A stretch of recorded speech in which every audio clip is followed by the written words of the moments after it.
नमस्कार दोस्तों, आज की तारीख है 3 मार्च 2026, दिन मंगलवार और आज की हिंदी तिथि है फाल्गुन माह के शुक्ल पक्ष पूर्णिमा। तो दोस्तों सबसे पहले तो आज के दिन का इतिहास जान लेते हैं। आज 3 मार्च को पूरी दुनिया में वर्ल्ड वाइल्ड लाइफ डे यानी विश्व वन्य जीव दिवस मनाया जाता है। इस दिन का उद्देश्य वाइल्ड लाइफ कंजर्वेशन के प्रति जागरूकता बढ़ाना और इंडेंजर्ड स्पीसीज को बचाने का संदेश देना है। यह दिवस यूनाइटेड नेशंस द्वारा घोषित किया गया है। यह हमें याद दिलाता है कि प्रकृति और जीव जंतु हमारी धरती की अमूल्य धरोहर हैं। और आज ही के दिन वर्ल्ड हियरिंग डे यानी विश्व श्रवण दिवस भी मनाया जाता है। यह दिन सुनने की क्षमता और ईयर केयर के प्रति जागरूकता फैलाने के लिए समर्पित है। इसे वर्ल्ड हेल्थ ऑर्गेनाइजेशन द्वारा प्रमोट किया जाता है। इसका संदेश है हियरिंग केयर फॉर ऑल। और साल 1716 में आज ही के दिन मध्य प्रदेश के प्रमुख शहर इंदौर की स्थापना हुई थी। आज Indore cleanest city in India के रूप में भी माना जाता है और व्यापार व शिक्षा का महत्वपूर्ण केंद्र है। वहीं साल 1839 में आज ही के दिन महान उद्योगपति और टाटा ग्रुप के संस्थापक जमशेदजी टाटा का जन्म हुआ था। उन्होंने भारतीय उद्योग जगत की मजबूत नींव रखी और मॉडर्न इंडस्ट्रियल विजन दिया। और साल 1847 में आज ही के दिन टेलीफोन के आविष्कारक अलेक्जेंडर ग्राहम बेल का जन्म हुआ था। उनके इन्वेंशन ने कम्युनिकेशन की दुनिया में रिवॉल्यूशन ला दिया। और साल 1971 में आज ही के दिन भारत पाकिस्तान युद्ध की शुरुआत हुई। यह संघर्ष आगे चलकर बांग्लादेश के निर्माण का कारण बना और दक्षिण एशिया के इतिहास में एक निर्णायक मोड़ साबित हुआ। तो दोस्तों ये था आज के दिन का इतिहास। तो चलिए अब जानते हैं देश दुनिया भर की सबसे बड़ी खबरें। हिमाचल प्रदेश के मुख्यमंत्री सुखविंदर सिंह सुक्खू ने कल नई दिल्ली में केंद्रीय वित्त मंत्री निर्मला सीतारमण से मुलाकात की। उन्होंने वर्ष 2026-27 के लिए विशेष केंद्रीय सहायता के तहत वित्तीय पैकेज देने की मांग की। मुख्यमंत्री ने कहा कि रेवेन्यू डेफिसिट ग्रांट बंद होने से राज्य की आर्थिक स्थिति पर बुरा असर पड़ा है। उन्होंने जोर देकर कहा कि छोटे पहाड़ी राज्यों को बड़े राज्यों के समान मानकों पर नहीं आंका जाना चाहिए। सुक्खू ने बताया कि राज्य ने खर्चों में कटौती और अतिरिक्त राजस्व जुटाने के कदम उठाए हैं, लेकिन घाटा अभी बना हुआ है। वित्त मंत्री ने आश्वासन दिया कि राज्य की मांगों पर सहानुभूतिपूर्वक विचार किया जाएगा। भारत और कनाडा ने 3 अहम समझौतों का आदान प्रदान किया, जिनमें क्रिटिकल मिनरल्स, रिन्यूएबल एनर्जी और सांस्कृतिक सहयोग शामिल है। नई दिल्ली के हैदराबाद हाउस में प्रधानमंत्री नरेंद्र मोदी और कनाडा के प्रधानमंत्री मार्क कार्नी के बीच प्रतिनिधि मंडल स्तर की वार्ता हुई। बैठक में व्यापार, निवेश, ऊर्जा, रक्षा और शिक्षा जैसे क्षेत्रों में सहयोग की समीक्षा की गई। प्रधानमंत्री मोदी ने कहा कि दोनों देश 2030 तक द्विपक्षीय व्यापार को $50 बिलियन तक बढ़ाने का लक्ष्य रख रहे हैं। दोनों नेताओं ने आतंकवाद के खिलाफ मिलकर काम करने और CEPA समझौते को जल्दी अंतिम रूप देने पर जोर दिया। प्रधानमंत्री कार्नी ने कहा कि कनाडा भारत के साथ संबंधों को नई दिशा दे रहा है। प्रधानमंत्री नरेंद्र मोदी ने कहा है कि भारत और कनाडा जीवंत लोकतंत्र हैं और दुनिया की 2 बड़ी अर्थव्यवस्थाएं हैं। नई दिल्ली में आयोजित भारत कनाडा CEO फोरम में उन्होंने कहा कि लोकतंत्र, विविधता और विकास दोनों देशों को स्वाभाविक साझेदार बनाते हैं। प्रधानमंत्री ने कहा कि आज भारत दुनिया की सबसे तेजी से बढ़ती बड़ी अर्थव्यवस्था है। इस बदलाव के पीछे मजबूत घरेलू मांग, युवा आबादी, बड़े निवेश और डिजिटल टेक्नोलॉजी की ताकत है। उन्होंने कहा कि तेज फैसले और मजबूत साझेदारी के साथ ठीक T20 क्रिकेट की तरह भारत और कनाडा मिलकर भविष्य को आकार देंगे। प्रधानमंत्री नरेंद्र मोदी ने कैबिनेट कमेटी ऑन सिक्योरिटी की बैठक की अध्यक्षता की। बैठक में पश्चिम एशिया की मौजूदा स्थिति की समीक्षा की गई। समिति को 28 तारीख को ईरान में हुए एयर स्ट्राइक्स और उसके बाद बढ़ते तनाव की जानकारी दी गई। कई खाड़ी देशों में हुए हमलों पर भी चर्चा हुई। CCS ने क्षेत्र में रह रहे भारतीय प्रवासियों की सुरक्षा को लेकर गंभीर चिंता जताई। साथ ही ट्रांजिट में फंसे यात्रियों और परीक्षा देने जा रहे छात्रों की परेशानियों पर भी विचार किया गया। समिति ने सभी संबंधित विभागों को भारतीय नागरिक की सहायता के लिए जरूरी कदम उठाने के निर्देश दिए।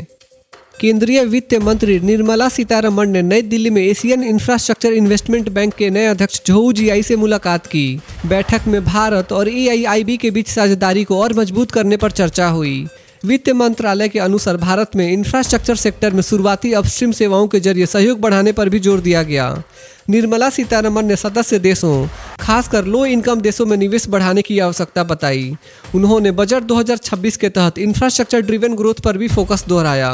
साथ ही AIIB से उत्तराखंड और हिमाचल प्रदेश की परियोजनाओं की मंजूरी तेज करने और भारत में क्षेत्रीय कार्यालय स्थापित करने पर भी चर्चा हुई। राष्ट्रपति द्रौपदी मुर्मू ने कहा कि भारतीय प्रशासनिक सेवा के अधिकारियों की राष्ट्र निर्माण में बेहद अहम भूमिका है। नई दिल्ली स्थित राष्ट्रपति भवन में 128वें इंडक्शन ट्रेनिंग प्रोग्राम में शामिल अधिकारियों से बातचीत करते हुए उन्होंने कहा कि अब उनकी जिम्मेदारी केवल राज्य या जिले तक सीमित नहीं है।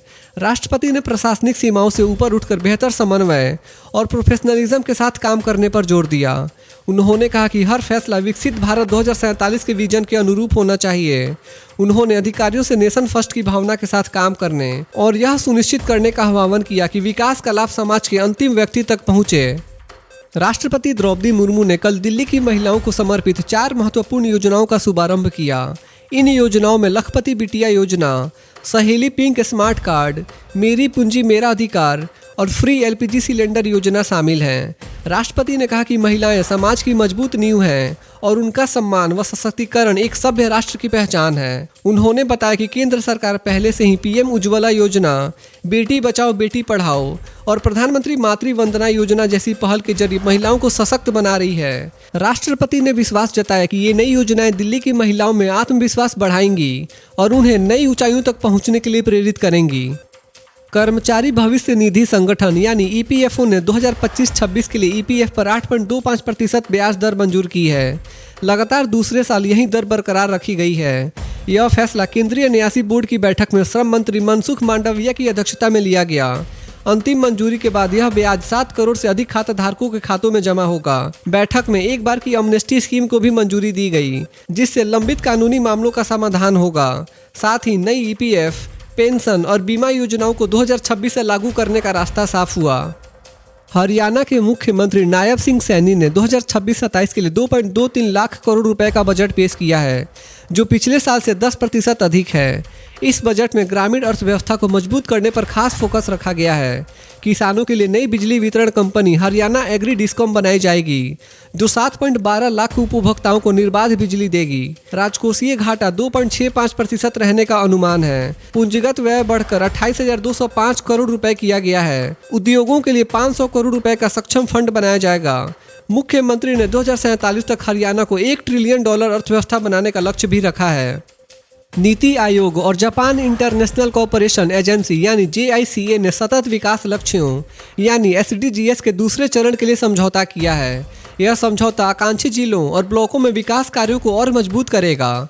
इस पहल के तहत स्वास्थ्य, शिक्षा, कृषि, स्किल डेवलपमेंट और बुनियादी ढांचे जैसे 6 प्रमुख क्षेत्रों पर काम होगा। खास फोकस बेहतर गवर्नेंस, मॉनिटरिंग सिस्टम और डेटा आधारित प्लानिंग पर रहेगा। अधिकारियों के अनुसार यह भारत जापान सहयोग को नई दिशा देगा और पिछड़े क्षेत्रों में समावेशी विकास को गति देगा। दोनों देशों ने इसे मजबूत और दीर्घकालिक साझेदारी बताया। फिनलैंड के राष्ट्रपति अलेक्जेंडर स्टब 4 मार्च से 4 दिवसीय राजकीय दौरे पर भारत आएंगे। यह दौरा भारत और फिनलैंड के बीच रणनीतिक साझेदारी को नई मजबूती देने वाला माना जा रहा है। राष्ट्रपति स्टब 11वें रायसीना डायलॉग 2026 में मुख्य अतिथि और कीनोट स्पीकर के रूप में शामिल होंगे। नई दिल्ली में आयोजित यह सम्मेलन वैश्विक कूटनीति और सुरक्षा से जुड़े मुद्दों पर महत्वपूर्ण मंच है। इस यात्रा के दौरान दोनों देशों के बीच व्यापार, तकनीक, नवाचार और ग्रीन एनर्जी जैसे क्षेत्रों में सहयोग पर चर्चा होने की उम्मीद है। ICC men's T20 world cup में भारत ने वेस्ट इंडीज को हराकर सेमीफाइनल में जगह बना ली है। ईडन गार्डन्स में खेले गए इस हाई प्रेशर मुकाबले में संजू सैमसन ने नाबाद 97 रन की शानदार पारी खेली। 196 रन के मुश्किल लक्ष्य का पीछा करते हुए सैमसन ने शांत और आत्मविश्वास भरी बल्लेबाजी से मैच भारत की झोली में डाल दिया। सचिन तेंदुलकर ने उनकी पारी को मैच डिफाइनिंग बताया।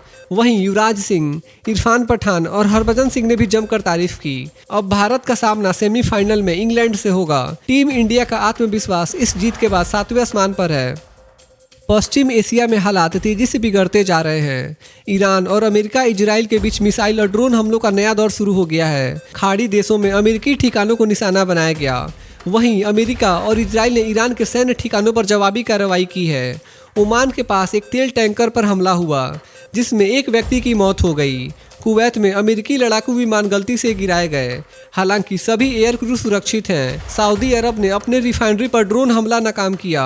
बढ़ते तनाव के बीच कई देश ने एयर स्पेस बंद कर दिया है और हालात बेहद संवेदनशील बने हुए हैं। तो दोस्तों, अब सोने और चांदी का ताज़ा प्राइस भी जान लेते हैं। सोने का भाव करीब 1,67,000 से 1,68,000 रुपये प्रति 10 ग्राम के स्तर पर ट्रेड कर रहा है, जबकि चांदी की कीमत करीब 2,85,000 रुपये से 2,96,000 रुपये प्रति किलो तक पहुंची है। यह तेजी खासकर मध्य पूर्व के तनाव और सुरक्षित निवेश की मांग के कारण है। तो दोस्तों, आज के लिए बस इतना ही था। देश भर के छोटे बड़े अपडेट्स और हर दिन के लेटेस्ट न्यूज़, करंट अफेयर्स देखने के लिए हमारे YouTube न्यूज़ चैनल इंडियन जनता न्यूज़ को सब्सक्राइब जरूर करें। मिलते हैं अगले वीडियो में, तब तक के लिए बाय बाय, टेक केयर, जय हिंद।